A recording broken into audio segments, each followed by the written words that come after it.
할렐루야. 오늘 저희들 로마서 16장 17절에서 19절의 말씀으로 로마서 강의 130번째 시간, 선한데 지혜롭고 악한데 미련하라 라는 제목으로 오늘 함께 은혜를 나누도록 하겠습니다. 우리 지난 주일에 우리 나쁜 만남의 악함에 대해서 나누었죠. 로마서 16장 17절 끝에 바울은 그들에게서 떠나라 라고 얘기하고 있는데, 그 그들이라고 하는 것은 거짓 복음을 전하는 자, 우리로 말하면 이단 혹 사이비라고 얘기할 수 있겠습니다. 그래서 오늘 이 그들에게서 떠나라고 하는 이 그들, 이단 사이비에 관한 부분으로 오늘 좀 여러분들하고 오늘 말씀을 좀 나누려고 합니다. 이단 사이비의 역사는 기독교 교회의 역사와 같이 갑니다. 교회가 세워지는 그 과정과 이단의 발생은 거의 같은 동시대에 이루어져 있으며, 교회가 있는 곳에 항상 그 주변에 이단들이 존재합니다. 우리가 이단과 사입이라는 이 단어를 교회에서 사용할 때, 이 단어를 사용할 때는 굉장히 무겁게 사용하는 단어입니다. 그러니까 우리가 이단이나 사입이라는 이 말이 얼마나 어렵게 규정되어지고 또 그렇게 불려지는지를 안다면, 이단과 사이비의 비슷한 유에 대해서 우리가 얼마나 경계해야 되는지를 우리가 알게 됩니다. 그러니까 이단이나 사이비라는 이 규정이 되어지는 절차가 1, 2년이 아니에요. 굉장히 오랜 시간 동안 면밀하게 지켜보고 그것을 살펴보고 대화를 나누면서 그들에게 어떤 문제가 있는지를 보는 겁니다. 그 단계를 거쳐가면서 사이비라는 게 나오는 거거든요. 그러니까 우리가 이 사이비 이런 단어가 나올 때 정말 이걸 주의 깊게 봐야 되는 거예요. 사입이 간단하게 보거나 그것을 우습게 보거나 쉽게 보면 아주 큰 코 다치는 겁니다. 우리가 이 사입이나 이런 단어가 나올 때 이미 사자나 이자가 비스무리한 단어가 한 번이라도 불렸다, 그러면 제일 상책은 옆에 안 가는 게 좋은 거예요. 일단 그 얘기가 나오기 시작했다라는 것은 그 얘기가 나오기 전까지 이미 상당한 무언가가 누적되어 있다라는 거거든요. 많은 분들이 그걸 그렇게 쉽게 받아들이질 않아요. 이단인데 이단이 이단 맞아요? 이단이 그렇게 나쁜 건가요? 이렇게 물어보는 분들이 계시더라고요. 아니, 이단 나쁜 거예요. 이단이 나쁜 거라고 이단이라고 얘기했는데, 이단이 그렇게 나쁜 건가요? 라고 물어보면 제가 뭐라고 대답을 해야 됩니까? 심각한 정통적인 교회에서 다른 것이 무언가가 있다라는 겁니다. 그래서 바울이 얘기하는 거예요. 이단 사입이 거짓 복음에 대해서 뭐 하라고요? 즉시 떠나라. 그러면 이 성경 이단이 도대체 뭐냐? 여러분들, 성경에 우리가 이단의 창시자, 최초 이단이 성경에 이름이 기록되어 있다고 보통 얘기합니다. 그게 누구냐면 사도행전 8장에 나오는 인물이에요. 우리가 흔히 얘기하는 마술사 시몬. 이 마술사 시몬이라는 사람이 이단의 시초다라고 얘기하는 인물로 보통 여겨지는 사람입니다. 여러분들, 마술사 시몬 어디 살았던 사람이냐? 사마리아 살았던 사람이에요. 사도행전 8장 9절에 보시면 사마리아에 살던 사람인데 마술을 행하여서 이미 백성을 놀라게 하고 그 사마리아 지역에서 대단한 권세를 누린 큰 자였습니다. 그가 어떤 걸 했냐면 하나님의 능력, 하나님의 사람이라고 하는 지칭을 받으면서 일을 했던 사람이에요. 근데 빌립이 가서 사마리아의 복음을 전했는데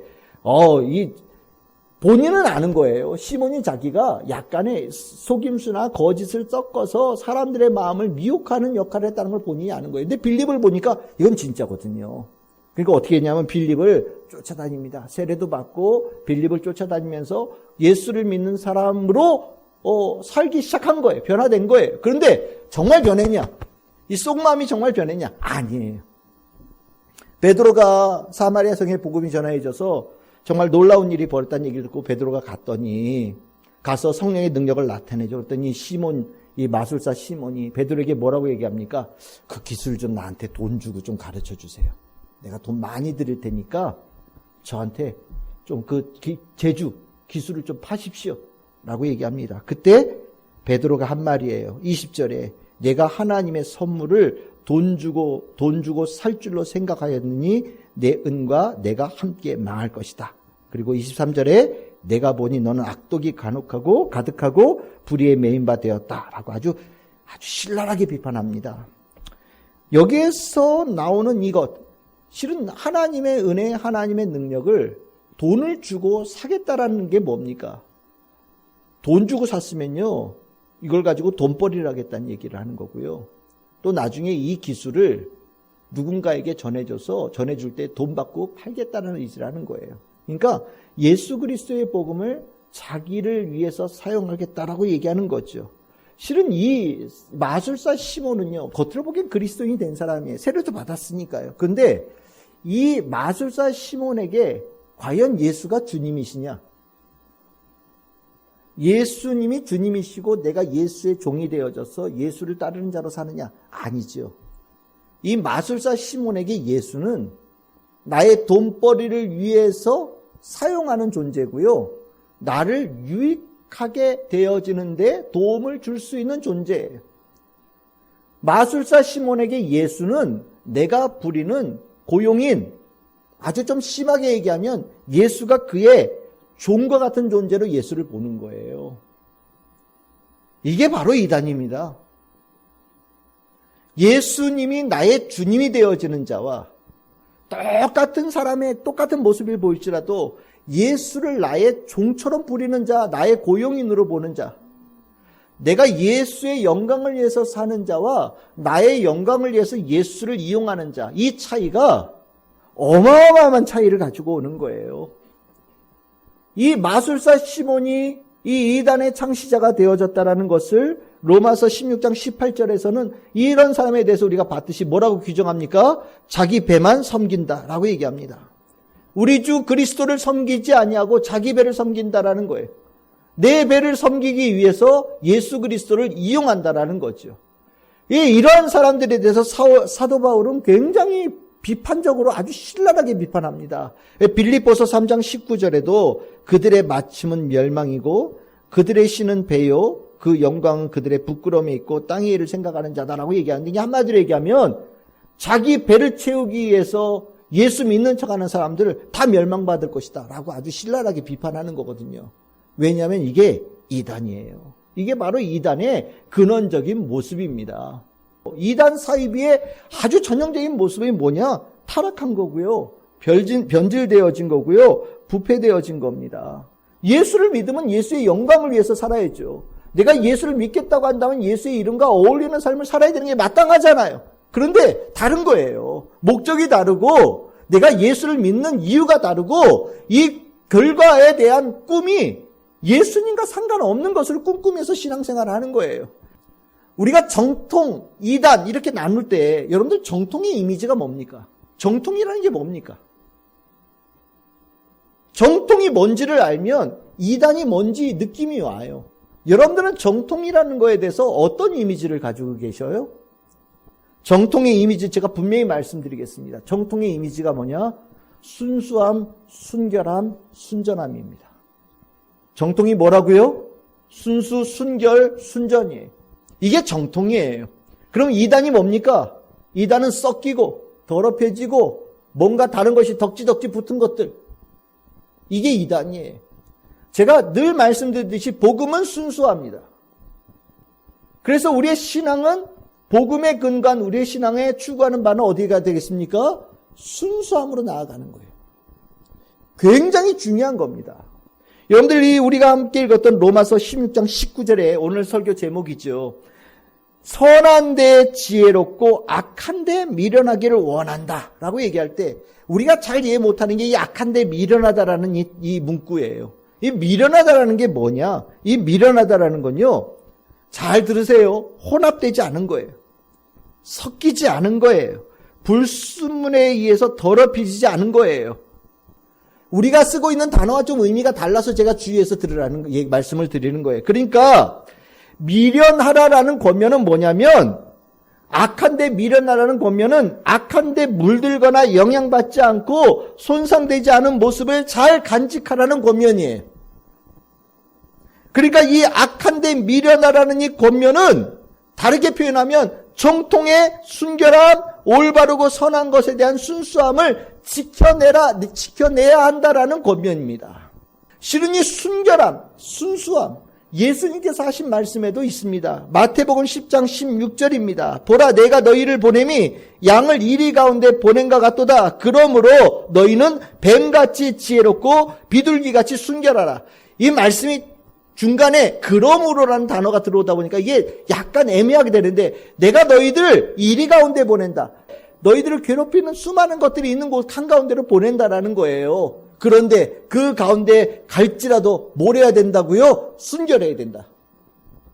순결하면 이리 때 한가운데 가서도 이겨낸다, 승리하는 자가 된다라고 말씀하시는 거예요.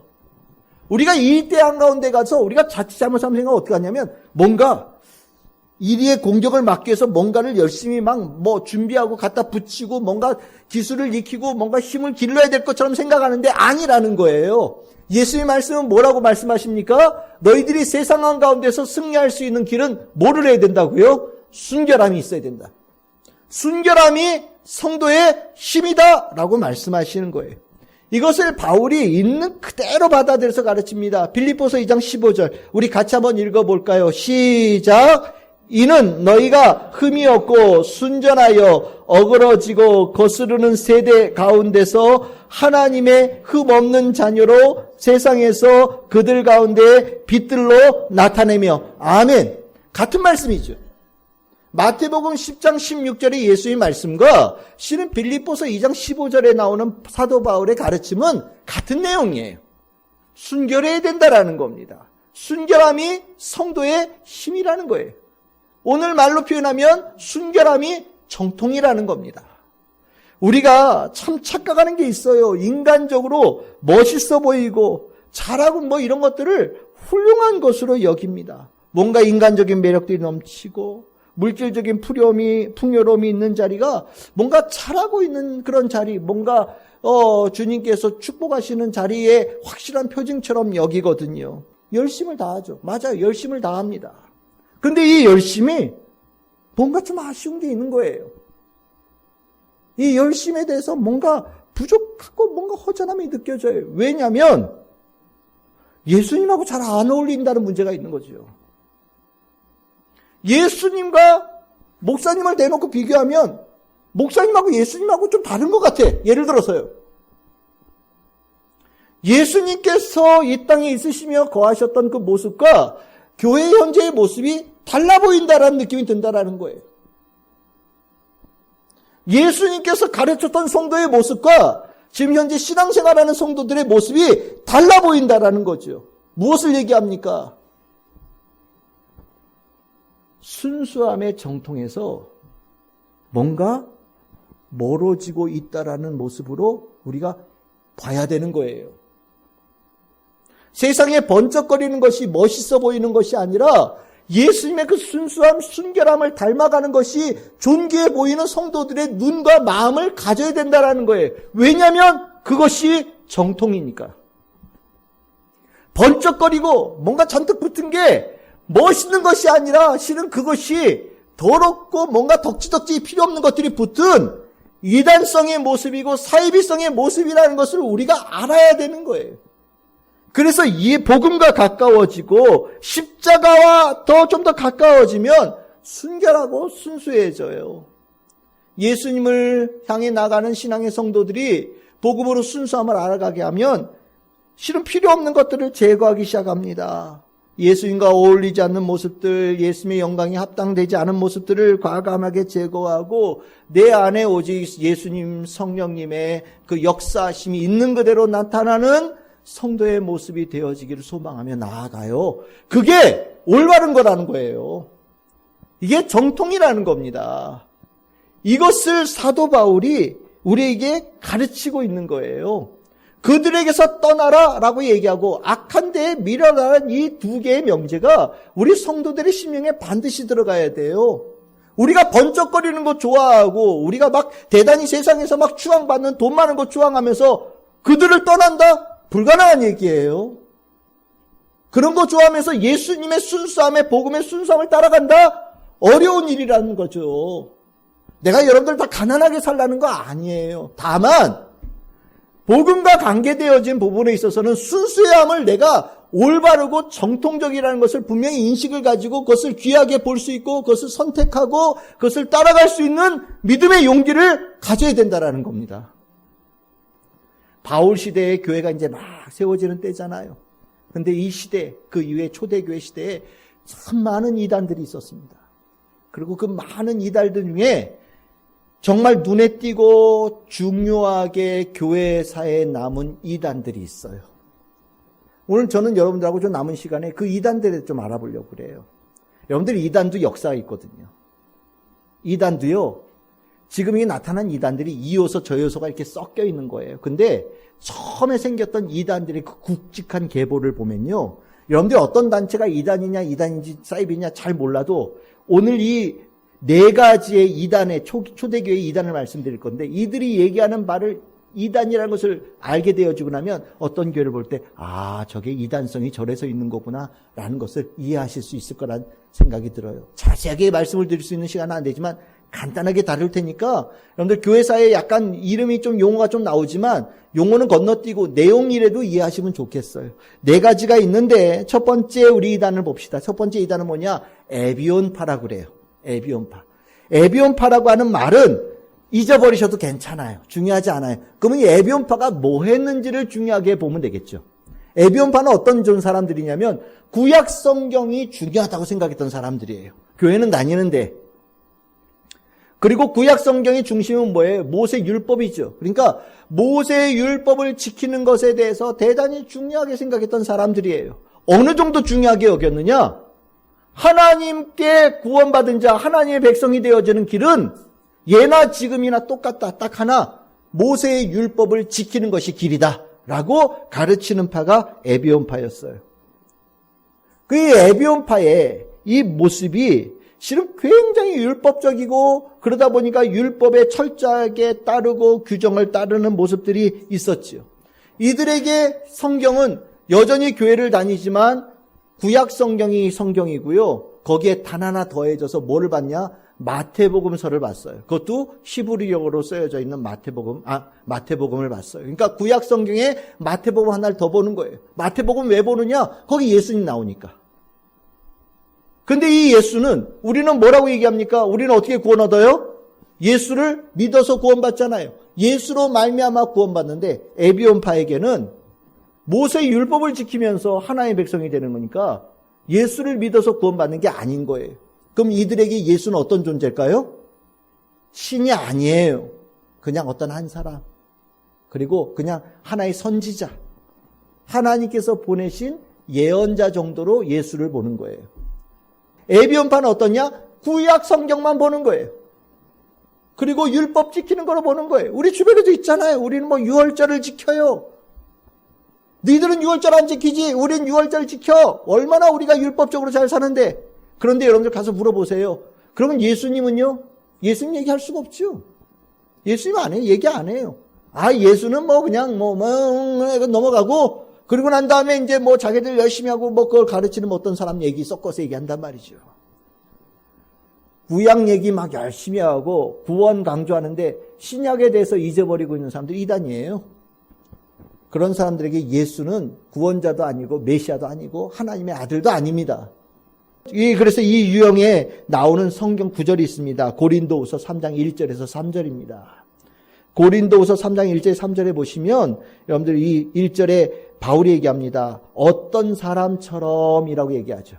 어떤 사람이 누구냐면 에비온파를 지칭하는 거다라고 얘기해요. 왜냐하면 이들은 막 여기 안에다가 내가 율법을 지켰어요. 할례를 하고 이런 것들을 가지고 막 자기를 드러내는 거예요. 이런 사람들이 교회 안에 들어와서 야 너희들도 할례 받고 너희들도 율법 지키고 너희들도 모세 율법 처음부터 끝까지 다 지켜야지 계속해서 요구하는 거예요. 근데 이들에겐 예수 믿어서 구원받는 얘기 안 하니까 바울이 편지를 쓰는 거예요. 어떤 사람들이 너희들에게 와서 그런 식으로 얘기하지만 따라가지 말아라. 고린도서 3장 1절에 나오는 어떤 사람들이 바로 구약 성경만 중요하게 얘기하는 율법 지켜서 구원받는다고 얘기하는 에비온파를 얘기하는 거다. 여러분들 첫 번째 이단의 모습이었습니다. 그럼 두 번째 이단의 유형이 뭐냐?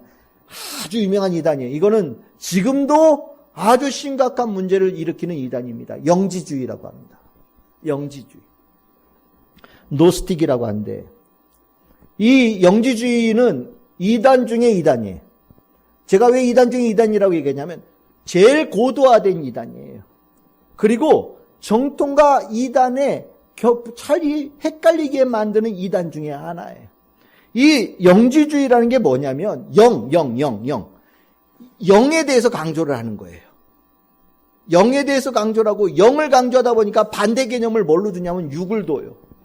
영과 육을 분리해서 얘기를 합니다. 영은 뛰어난 것, 육은 하찮은 것.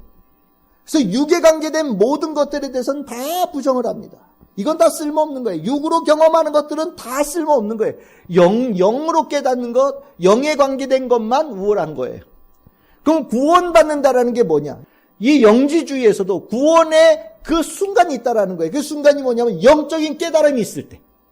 어떤 놀라운 영적인 깨달음을 내가 딱 가졌을 때, 아, 이거구나. 이게 진리구나. 라는 깨달음이 확 오면서 이 완전히 구원받는 그런 자로 확 올라가는 역사가 일어난다고 얘기합니다. 이렇게만 보면 뭔가 영적으로 뭔가 대단한 고차원적인 걸 뭔가 얘기하는 것 같아요. 근데 여기 이제 심각한 문제들이 생기죠. 우리는 무엇으로 구원받는다고요? 예수 믿어서 구원받아요. 근데 여기는 예수 믿어서 구원받는 게 아니에요. 내가 어떤 뭔가를 갑자기 깨달아서 구원받는 거예요. 그러니까 예수님에 대해서도 이렇게 얘기합니다. 신이 어떻게 육신을 가질 수 있냐? 그 영의 신의 그 거룩한 존재가 어떻게 인간의 몸을 가지고 올 수 있냐? 그 하찮은 인간의 몸에. 아니다. 그래서 예수가 인간의 몸에 살짝 들어왔다가 나가고 뭐 이렇게 했다. 예. 영과 육은 하나 될 수 없는 거다. 예수가 육으로 그 하나님의 신이 예수라는 인간의 몸에 들어와서 한 거는 잠깐 눈에 보이는 것으로 보여주려고 한 것뿐이지 실질적으로 하나 되어지고 말씀이 육신이 되어서 온 것이 아니다. 이게 왜 문제가 되냐면 예수님이 십자가에 달려서 돌아가셨어요. 그럼 우리는 뭐라고 합니까?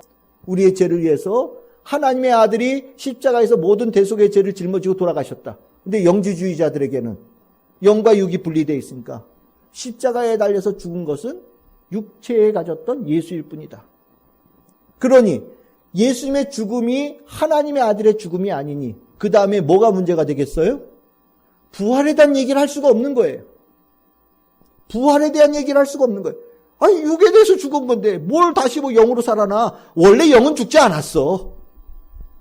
십자가에 죽은 것은 육이 죽은 거고 나중에 나타난 것도 다 영이 나타난 거고 다 영으로 나타난 거지 육으로 나타난 게 아니야. 우리는 뭐 예수님께서 내 손을 만져보라, 내 옆구리를 만져보라 이렇게 만져보게 하셨다라는 그 말씀이 성경에 나오잖아요. 우리는 이게 그냥 지나가는 것처럼 보이지만 이 문제가 당시 사람들에게 아주 중요한 문제였어요. 예수님께서 직접 육신을 가지고 십자가에 달려 돌아가시고 부활하신 것이 육신의 모습으로 부활하시다는 것이 얘기하는 것이 영지주의에 대한 받아들일 수 없는 내용이었고 이것이 정통과 이단을 구분할 수 있는 아주 중요한 표식이었기 때문에 성경에서 이 내용을 아주 중요하게 얘기하는 거예요. 이러다 보니까 여러분들 성경도 의미가 없는 거예요. 우리가 있는 성경, 여러분들 복음서 있잖아요. 이 복음서 어떠셔요?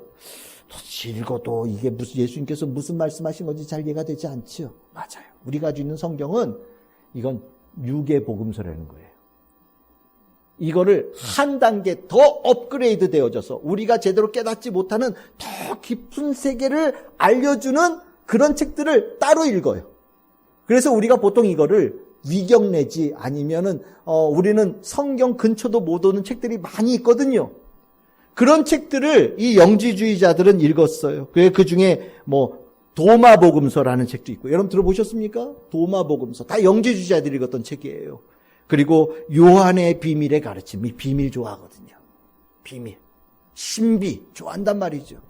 그래서 이것이 이제 우리에게 어떤 영향을 주냐면 성경을 읽는데 성경은 그렇게 중요하게 여기지 않아요. 성경을 보고서 이걸 가지고 이제 우리가 보통 직통계시.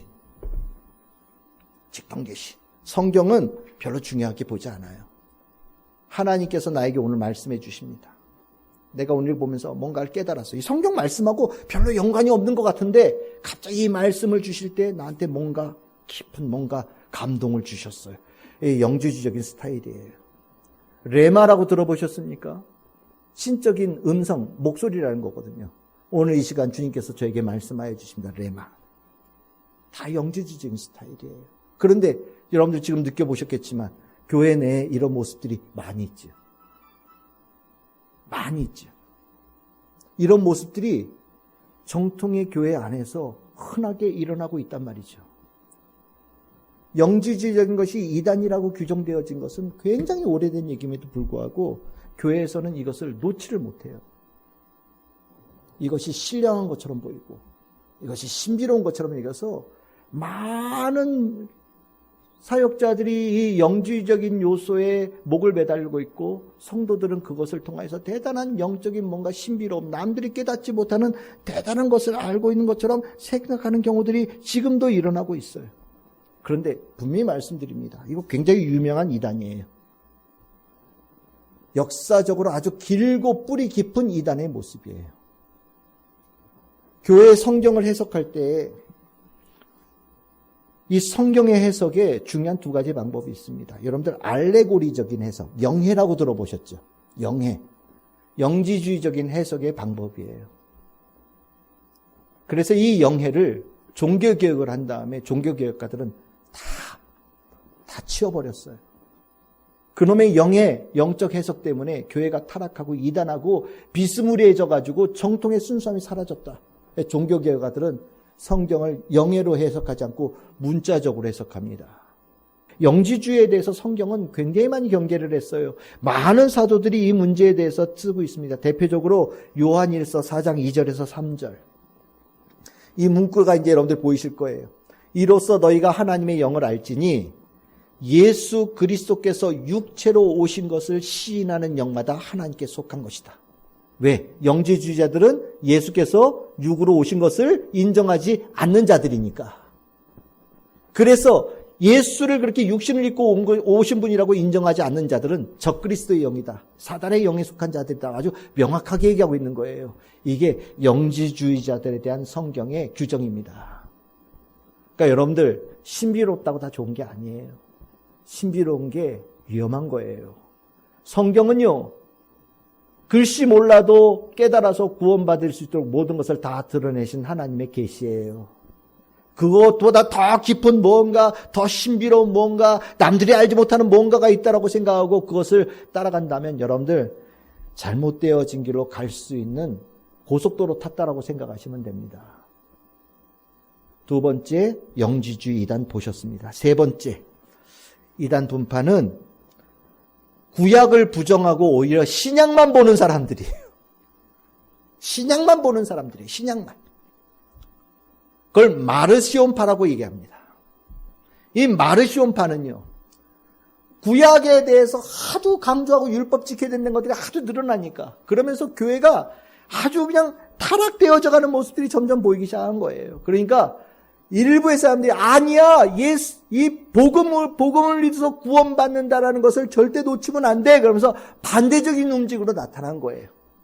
그런데 이것이 나중에 뭐가 문제가 되냐면 그것을 예수님도 잊어버릴 정도로 바울이 복음을 믿어서 구원받는 것으로 그 가르치는 그것만 아주 중요하게 여겨요.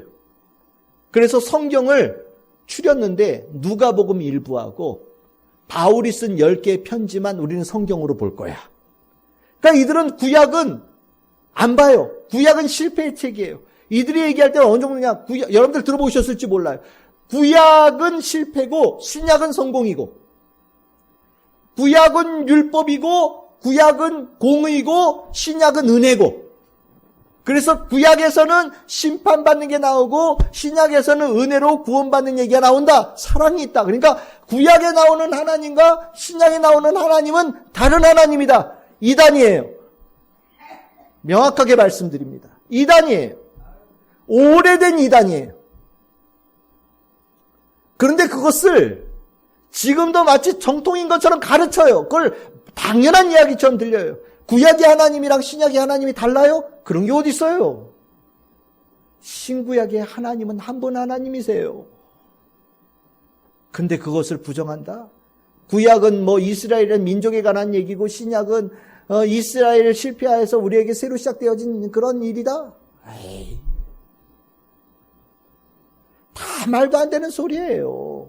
예수님에 대한 이 부분을, 성경의 하나님에 대한 이 부분을 우리가 알고 있는 하나님을 무너뜨리면 다 이단이 되는 거거든요. 마르시온 이렇게 부정하다 보니 신구약을 나눠서 하나님, 우리는 요것만 성경이야라고 얘기하다 보니 이것도 결국에는 교회 내에서는 심각한 이단으로 규정을 했어요. 마르시온 덕분에 교회에 유익이 있었다고 얘기한다면, 야, 이거 안 되겠다. 빨리 성경을, 뭐가 성경인지 정해야 되겠다. 마르시온 이단 때문에 성경을 정했어요. 우리가 알고 있는 66권의 성경. 그리고 하나님 말씀, 신구약 다 가르쳐 있는 가르침도 이 마르시온 덕분에 생긴 거예요. 여러분들 신약 성경 좋아하시는 건 알지만 신약 성경만 가르치는 교회도 이상한 교회예요. 아셨죠? 여러분과 잘 생각해 보세요. 제가 주일날 시작하면 주중에 뭐 합니까? 구약 성경 말씀 가르치죠. 그렇죠? 신구약 성경을 같이 가르치려고 늘 두 개를 같이 붙잡으려고 그래요. 이 이유예요. 우리는 신구약 성경 전체가 우리의 정경이에요. 이거를 훼손하면 그 어떤 경우에도 정통이라고 얘기할 수 없는 겁니다. 네 번째 이단입니다. 네 번째 이단은 몬타누스파입니다. 이거는요, 간단하게 얘기하면 교주예요. 교주 스타일 이단이에요. 이 몬타누스라고 하는 이 사람이 원래는 다른 신을 섬기던 제사장이었는데 복음을 듣고 그리스도인이 된 거예요. 근데 그리스도인이 되어지고 난 다음에 이 사람이 휘까닥했어요. 내가 볼 때는 휘까닥했어요. 그러면서 이 사람이 이제 얘기하는 게 성령께서 나에게 말씀하신다. 우리가 흔히 얘기하는 그런 스타일의 사람이에요. 성령께서 지금 나에게 말씀하신다. 성령께서 나에게 하나님의 비밀을 알려주신다. 라고 얘기하면서 이런 종파들이 늘 얘기하는 게 뭐냐면 임박한 종말의 때. 얼마 남지 않았어. 신호를 봐.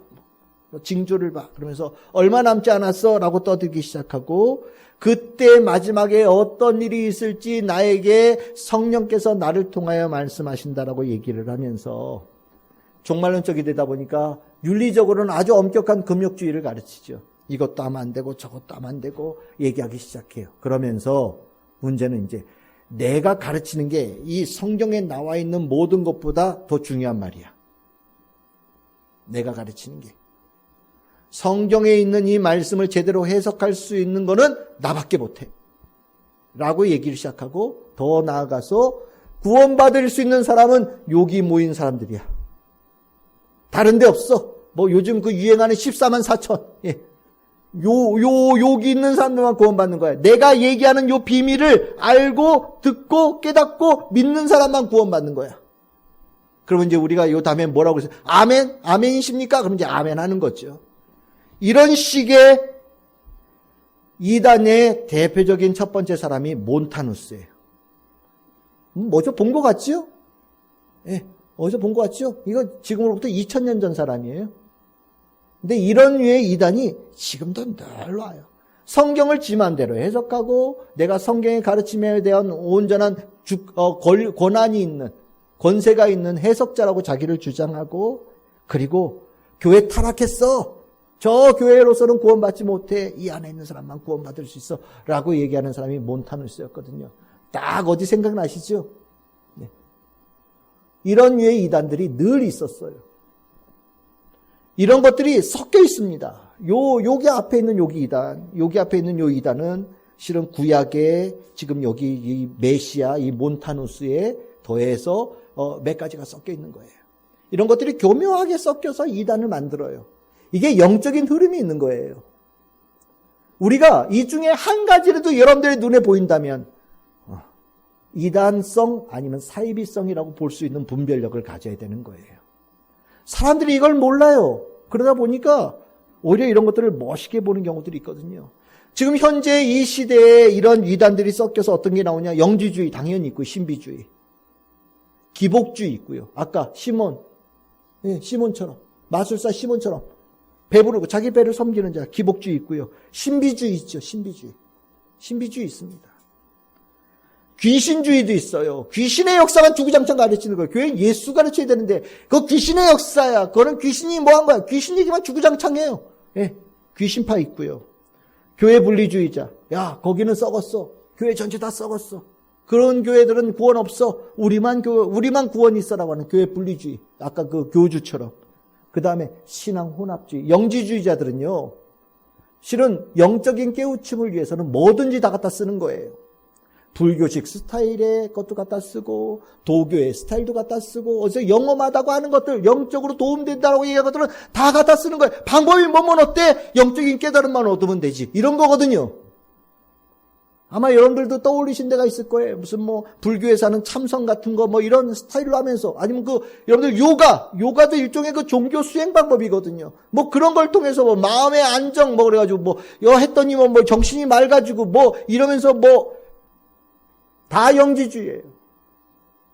이런 것들이 교회 안에 있단 말이죠. 혼합주의들이 교회 안에 나타나요. 우리가 이거를 확실하게 분별해야 되는 겁니다.